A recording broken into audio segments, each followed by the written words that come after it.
Welcome to Choice Classic Radio. Like us on Facebook, subscribe to us on YouTube, and help keep this show alive by donating at choiceclassicradio.com. For more of your favorite old-time radio shows, join us on our companion podcast, Choice Classic Radio, Mystery, Suspense, Dramas, and Horrors, where we bring to you the most mysterious tales that the golden age of radio had to offer. And now, with over 200 episodes made, originally airing on NBC Radio Network from 1944 to 1950, we bring to you Boston Blackie.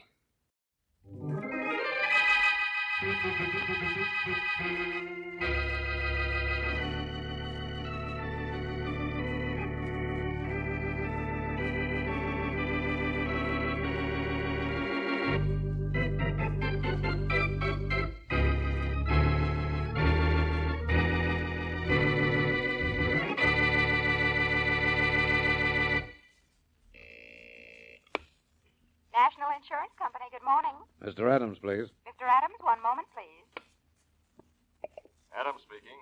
Yes, Mr. Adams, go ahead, sir. Hello, Mr. Adams. This is John Rodney. Oh, hello, Rodney. Where are you calling from? Terre Haute this time, but I got here too late. Jim Gary worked here all right, but that was 3 years ago. Oh, too bad. Any idea where he went, though? It seems he went on from here to Birmingham. He must have still had the jewels with him. They never turned up here. I'll phone you again from Birmingham.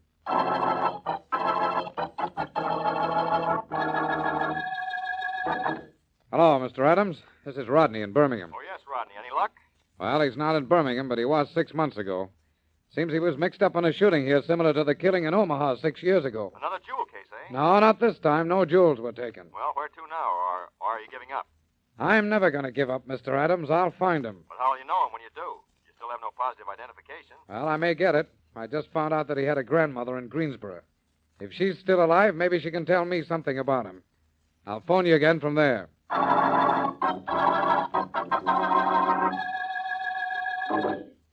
Hello, Mr. Adams? Yes? This is Rodney in Greensboro. Oh, hello, Rodney. Did you find Jim Gary's grandmother? Yeah, I found her all right. Good. But she couldn't tell me much about him.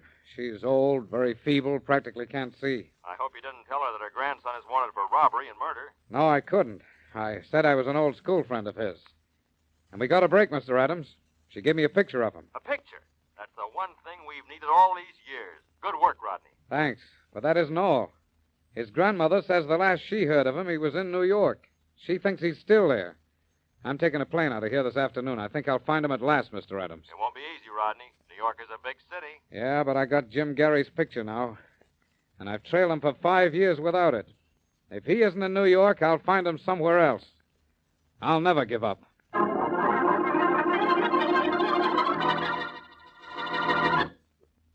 And now on to Dick Calmer as Boston Blackie. Enemy to those who make him an enemy. Friend to those who have no friend.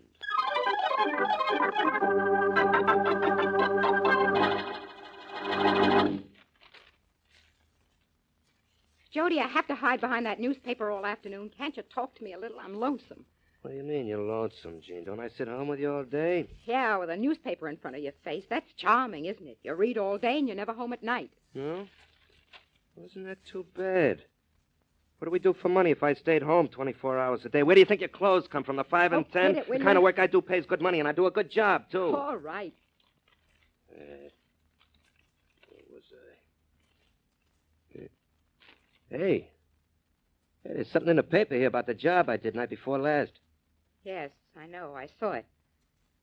An old man was killed in that fire, Joe. So? Was that my fault? You set the fire. Come here, you. Joe, let go of me. I ought to do more than slap you. And I will next time you say that out loud. I'm sorry, Joe. I didn't mean to. You don't mean to do a lot of things. Look, Joe, I don't have to take a beating from you. I know too much about you, who you are and where you're from. You. Don't you hit me again, Joe, ever. You're a professional firebug and a murderer, and I can prove it, too. I can tell the police all about you and your past. Let me tell you something about your future, baby. You're the only one in the world who knows who I really am, and that's no good. I'd forget it if I were you, and quick. Before people forget you ever lived, baby.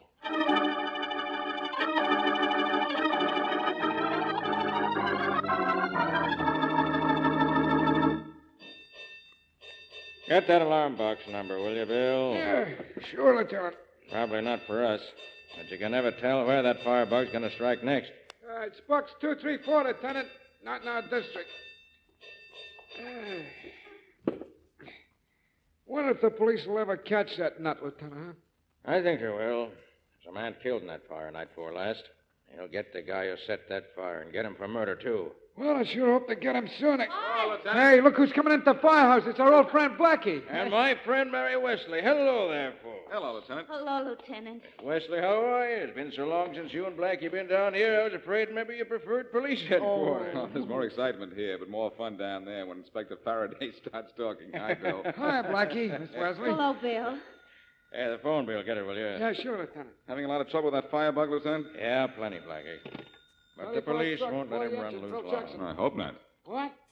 Yeah, you bet. Hey, Lieutenant, fire in a rooming house at 624 Cannon Street. Big one. Bill, ring the verbal alarm button. So long, Miss Wesley. Goodbye. Come on, Mary, let's get out of here. So long, Lieutenant. So long, Blackie. Hey, Lieutenant, the alarm was sent in from box 454. That's on the corner near 624 Cannon Street, all right? Well, let's get out. All right, you guys. Come on, get a move on you fellas. Driver at 624 Kenner Street. Fast. Outside and stop traffic. Quick. Smith, turn on that mouse light. Come on, get out. Get out.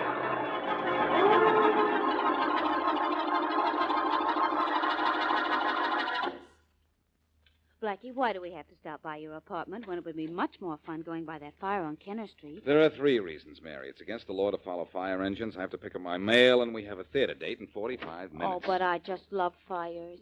Hey, wait a minute, Mary. You want the firebug they're looking for, are you? Well, No, on second thought, you don't look at... Say, what's this on the floor? looks like a piece of paper. It's not only a piece of paper, it's a note. From the doorman that just went off duty. Harry doesn't trust anyone with messages for you, does he? What's this one about? It doesn't seem to be anything important. Mr. John Rodney was here to see me. He says I can get in touch with him at 624 Kenner Street. Who's John Rodney? I don't know. Never heard of him. There's certainly something familiar about that address, 624 Kenner Street. Blackie, that's where the fire is. That's right, Mary. Huh. There's a fire at 624 Kenner Street, and I get a note to meet a man at that address. The coincidence is a little too much. Too much what? Too much coincidence. And too much to ignore. Come on, Mary, we're going to that fire. But I thought it was against the law. It is, but if the police say anything, we'll tell them that they were there by invitation.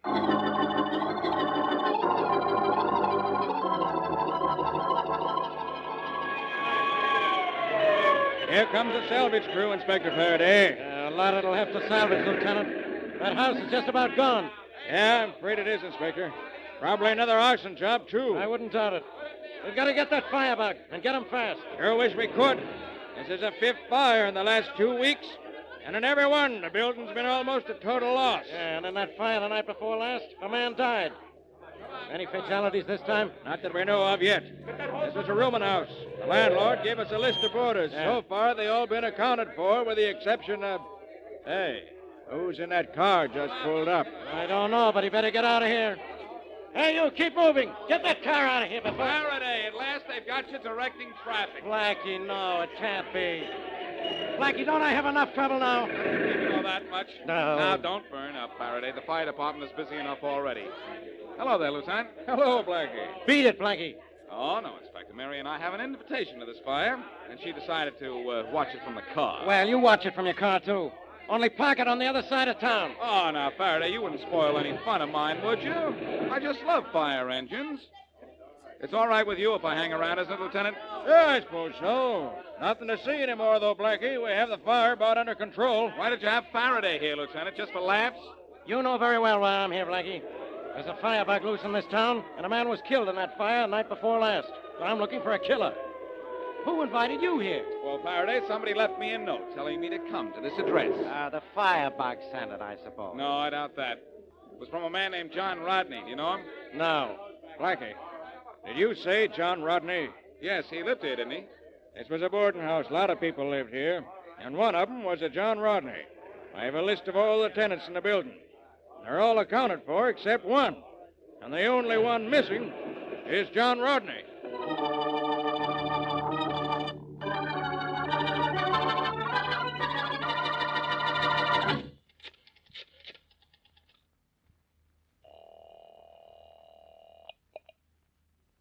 police department. Let me speak to the officer in charge. Hurry. What do you want to speak to him about, lady? It's important. It's about those fires. Huh? The one set by the firebug? Yes. Now may I speak to him, Just please? a minute, lady. I'll connect you with the head of the homicide department, Inspector Faraday. Yes? Inspector Faraday, this is Jean Marsh. I know who's setting those fires, and I have proof, too. Yeah? How do you know all these things? Well, there isn't time to tell you. Come to 1414 Well Road, and You're what? Well, I'll explain all about it. You see, it's not as simple as you think. Look, you know who the firebug is, or don't you? Yes, I mean, no, not exactly. I'm not sure. I'll have to think it over a little more. Goodbye.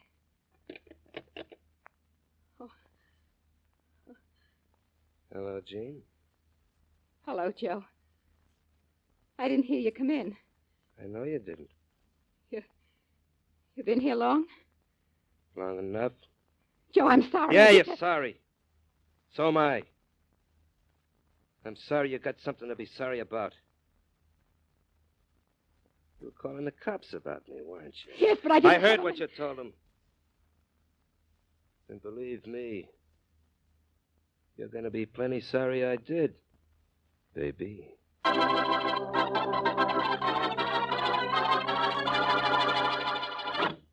And now back to Boston Blackie.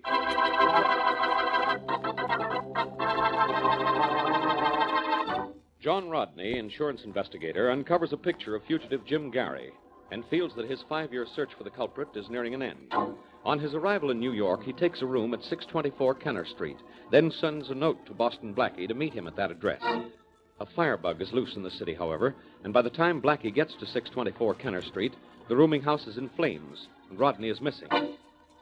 It is the next morning now, and as we return to our story, the missing Rodney is phoning his home office. Hello, Mr. Adams. Yes, this is Adams. This is Rodney, Mr. Adams, reporting from New York. Oh, yes, Rodney. How are things going? Any trace of Jim Gary? Well, not exactly. I want to report that I've been burned out of my room at 624 Kenner Street. Burned out? Yeah, last night the whole house went up in flames. Oh. I'm okay. Only I got a tough break about Gary's picture. What do you mean? What's happened to the picture? Well, it was lost in the fire. What? Definitely lost. My papers and extra clothing along with it. Well, better send me a report on the fire in as much detail as you can. We'll want it for the files. Well, as a matter of fact, I've just finished typing it up. I'll mail it to you this afternoon. Good. Well, keep me posted, Rodney. And don't worry, Mr. Adams. Picture or no picture, I'll get Jim Gary. Well, good Come luck in. to you, Rodney. Thanks, Mr. Adams. Goodbye. Goodbye. Yes? I'm Boston Blackie. You sent for me, Mr. Rodney? Oh, yeah, I did, but that was yesterday. I know, but there was a fire at your address last night, and you weren't at home. And it's taken me until now to find you. Well, glad that you did. I was just about to call you. Oh, then you still want to see me, huh? Well, I just wanted to explain that note of last night. You see, I did have a reason to talk to you then. I had a photograph I wanted to show you. The photograph? Well, why did you want to show it to me? Well, I understand you know almost everybody in this town, and I had a picture of a fellow, Jim Gary, wanted in Omaha for murder and robbery 6 years ago. But why can't you show me the picture now? It was lost in the fire last night. Oh, gee, that's too bad. You don't know how bad. It was my only clue to his identity. The only picture, too. Don't the police have his fingerprints? No. And I'm not working with the police. I'm with the National Insurance Company. Oh. The police gave up the murder trail 5 years ago, but the jewels Gary stole have never shown up. I see. You think he stashed them somewhere? Yeah, we're sure that he has. And we're trying to recover them for the claim we paid on them. And you've been trying for 5 years? Ever since I've been with the company. And just when I might have been near him, that firebug sets my rooming house ablaze. What a break. Well, what makes you think the firebug set that fire?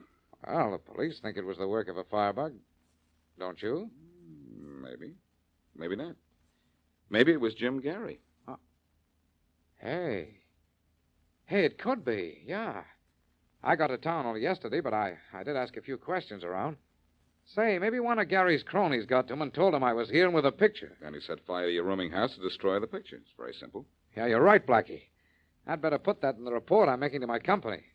I want them to be as convinced as I am that I'm close to Gary now. I don't want them to tell me to quit after 5 years. You're not blaming the firebug in your report, then, but Jim Gary. Yeah. Would you like to see my report? Yes, it would. Here it is. Thanks. Uh-huh. Fire of obvious incendiary origin. Small frame house went fast. Fire started in second floor corridor just outside northwest room. Papers carrying stories of firebug at work in city. You're going to add the part about Gary, huh? Yes, I am. Well, still going to be a tough job finding Jim Gary, whatever he calls himself now. This is a big city. I know that, Blackie, but I spent 5 years tracing that guy, and now I'm positive I've caught up with him. And I'm not leaving here either until he leaves with me.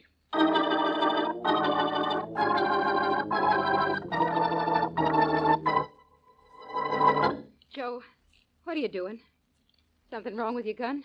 No, there's nothing wrong with it. It works. I just want to be sure everything's okay when my car gets here. Joe, couldn't Relax, baby. Relax. Like I've been telling you, I heard what you told the cops on the phone. I just can't take any more chances with you. So when the car comes, we'll take a ride in the country. Joe, you really mean it? You're really going to do this to me? Sorry, baby, but I have to. I just can't trust you anymore. Right, there's the car now. Come on, get your hat on. All right. Wearing a cute one, huh? Do you mind? Wish you wouldn't. You look too pretty in it. Well, then maybe... It's not going to make any difference. Come on, now get your coat on and hurry. I'm hurrying. Fast as I can. Oh, yeah? You're taking your own sweet time. Wouldn't you, in a spot like this? No, I wouldn't. And I wouldn't take it as calm as you either. You sure are taking this calm. Yeah, I got to give you credit, baby. You really don't seem scared. I'm not. No? See this gun? Uh-huh. One wacky move, and I'll let you have it here, and we'll forget about the ride. Come on, you got your coat on. Let's go. And take that pocketbook of yours with you. I don't want it around here. Joe, please. Come on, quit stalling. Joe, you are serious. You are going to kill me. You were serious when you called the cops. Come on, let's get it over with. Sure, Joe. We'll get it over with right now. What do you mean we'll get it over with? Oh. Gee, baby. That wasn't right. It's not the way I planned it. Where'd you get the gun? From my pocketbook. The one you made me pick up.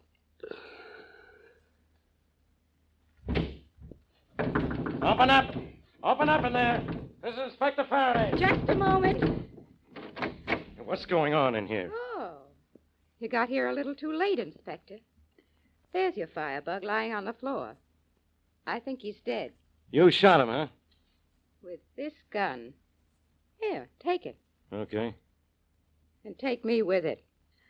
I was afraid of him, but I'm not afraid of what you'll do to me. You see, I killed him in self-defense.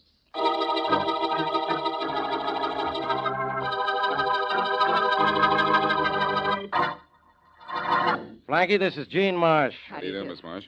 She just shot and killed a man she claims is the firebug. How do you know he was the firebug, Miss Marsh? First, because he told me so, Blackie. But I knew it before he told me. I heard him talking on the phone, arranging to set the fires. On the phone with whom? The people who owned the buildings. They wanted the insurance money for their properties. And they paid him well. Name the fires your husband set, Mrs. Marsh. Well, You were the firebug's wife? yes. Oh. I'd be his late wife if I hadn't had a gun in my purse. Yes. We know all about that, Mrs. Marsh. Your self-defense plea will hold up. We found your husband with a gun still in his hand. Now, tell us what fires your husband set. The one on Oak Street last week, that office building. Uh-huh. That abandoned hotel 2 nights later. Yeah? That garage on Sunday. What about the one a couple of nights ago where that man was killed? Yeah, he set that one, too. He even bragged about what a good job it was. Mrs. Marsh, if you knew your husband was setting these fires last week, why did you wait until today to phone the police? Well, he'd never killed anyone in a fire until the last one. Began to work on me, my husband a murderer. I couldn't let him go on and maybe kill someone else. But you did let him set that fire at 624 Kenneth Street last night. No, he didn't set that one. How do you know? Well, he wasn't working last night. He always told me when he did a job.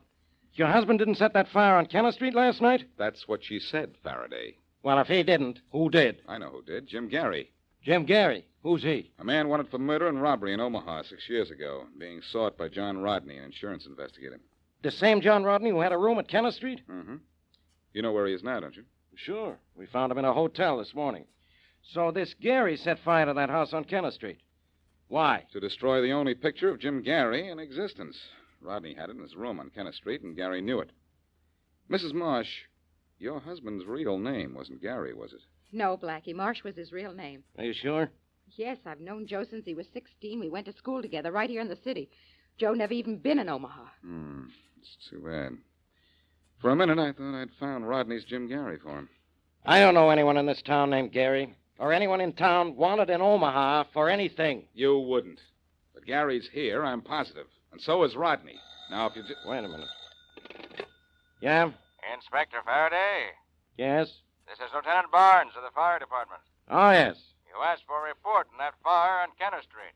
Well, the building just cooled down enough for us to make an investigation. Good. Did you find anything? Nothing we didn't suspect in the first place. It was incendiary, all right. Started in the hallway on the second floor. No trace of who started it, though. Okay, Chief. I've got some news for you, but I'll call you back. Thanks for the report. No trouble. Bye. Bye. Well, Blackie, the fire department finally got into that house on Kenner Street and found out it was arson. Yes, I heard the conversation. Well, guess Rodney was right in his report. See you later. Hey, Blackie, where are you going? Well, all of a sudden, I know exactly where to find the man Rodney is looking for.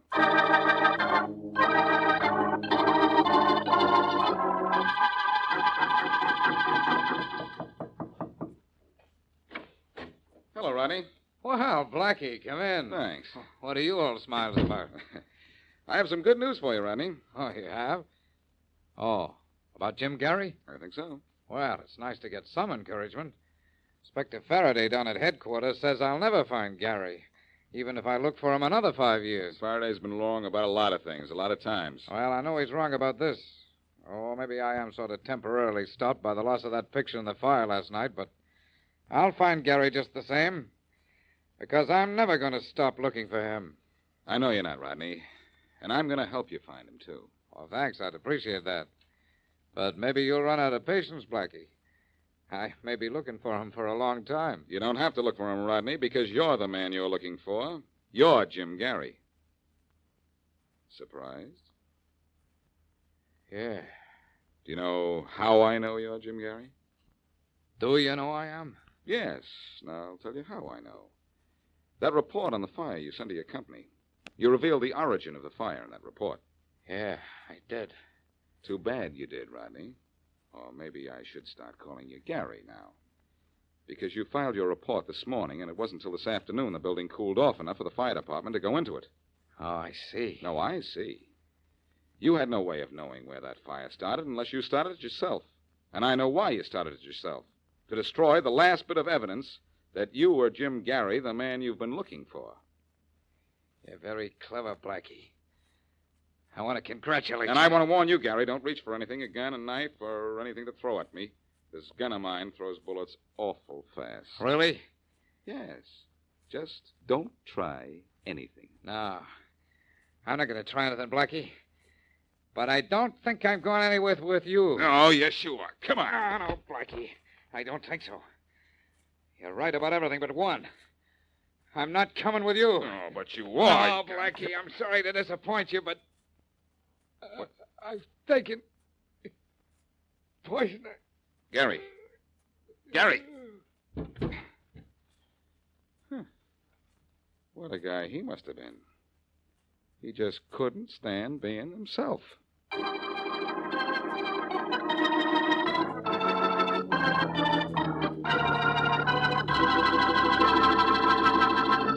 Blackie, my name is Adams. I'm with the National Insurance Company. Oh, yes, Adams. I think your man Rodney mentioned you a couple of times. You were his boss, I think. Yes, I'm the one who gave him his job with the company. He was a clever man, Blackie. Yes, he was. Getting a job, looking for himself, was a swell idea. He was clever and he was patient.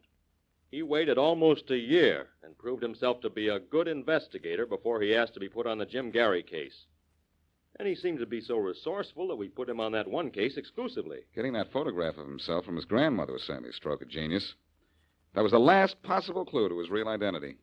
He didn't destroy it then because he was afraid his grandmother might report that she'd given him the picture. Yes, that's right.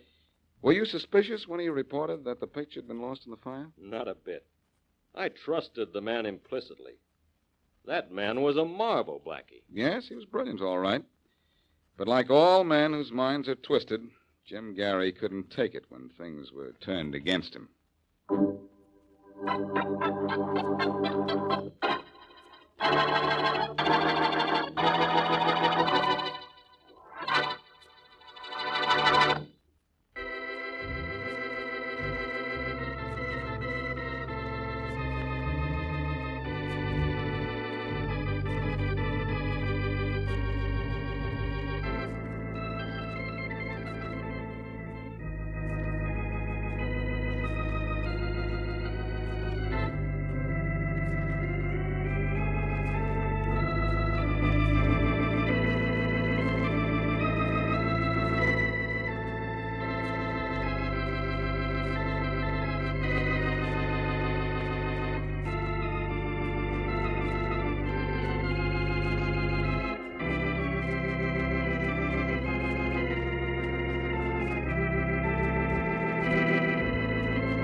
That concludes today's episode. We'd like to thank you and remind you to donate at choiceclassicradio.com. Remember, your donations make episodes like this possible.